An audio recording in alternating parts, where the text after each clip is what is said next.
Shri Venkateswara gold తాకట్టులో ఉన్న మీ బంగారాన్ని విడిపించి కొనబడును.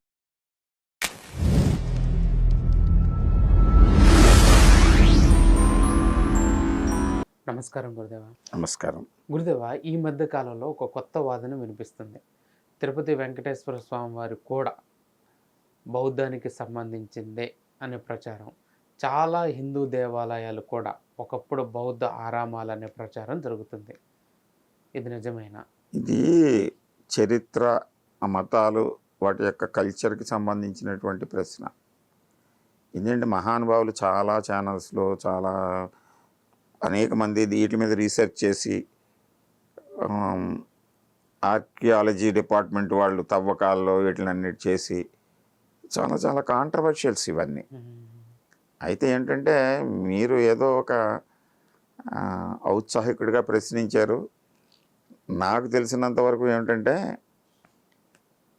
ఈ మతానికి మన దేవాలయాలు మార్పులకి కారణాలు ఏమిటంటే, దేవాలయాల్ని మొట్టమొదట వ్యతిరేకించి, క్రతువుల్ని వ్యతిరేకించి, అప్పుడు దేవాలయాలు ఇంకా పూర్తిగా నిర్మాణం జరగనటువంటి స్థితిలో ధర్మం, హిందూ సనాతన ధర్మం కొన్ని క్రతువులు చేసేవారు.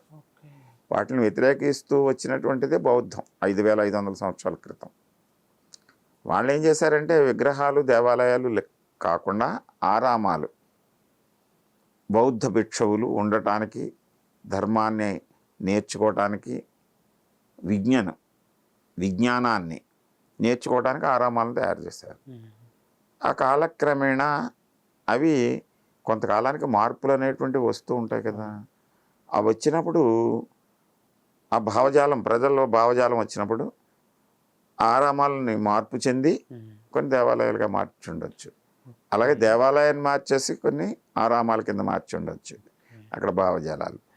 ఇది తవ్వకాల్లో ఏమవుతాయంటే, ఆ పూర్వం ఉండేటువంటి శిథిలాలు కొన్ని, దీనికి మనం విపరీతార్థాలు తీసేసి కొట్టుకుని మనం యుద్ధాలు చేసుకోవాల్సినంత అవసరమేమీ లేదు. ఏం చేతంటే, మనల్ని ప్రధానంగా ముందు ముస్లింల దండయాత్రలు జరిగినప్పుడు దేవాలయాలని మసీదుల కింద మార్చేశారు. ఎవరికి ఆధిపత్యం ఉంటే వాళ్ళు అలా మార్చేశారు.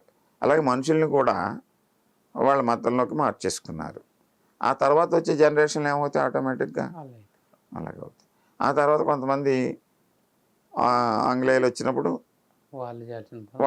వాళ్ళకి ఆధిపత్యం ఉన్న చోటల్లో చర్చిల్ని, అంటే వాళ్ళు కొత్తగా నిర్మించి ఉండవచ్చు, పాత వాటిని చర్చిల్ని మార్చడానికి అవకాశం లేకపోవచ్చు.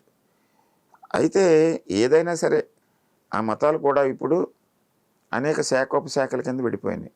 బౌద్ధం కొన్ని వందల శాఖల కింద విడిపోయింది. ఇప్పుడు అలాగే క్రైస్తవం, హిందూ మతం అనేటువంటిది ఒక వ్యక్తి ఎప్పుడైతే ప్రాధాన్యత వస్తుందో ఆ వ్యక్తి కొన్ని సూత్రాలను పెట్టేస్తాడు దాంట్లో, అతని కల్ట్ వేరైపోతుంది. అలాగే ఇప్పుడు అనేక స్వాములు, అనేక పీఠాలు ఉన్నాయి. ఎవరి పీఠం వాళ్ళది, ఎవరి విధానం వాళ్ళది. వాళ్ళు కొత్తగా ఉండాలని చెప్పేసి మిగిలిన వాళ్ళతో పోల్చకుండా ఒక విధానాన్ని సృష్టి చేస్తారు. అది మళ్ళీ కొనసాగుతూ ఉంటుంది. అంటే ఇది వ్యక్తిగతమైనటువంటి ఆరాధనలోకి వెళ్ళిపోతుంది.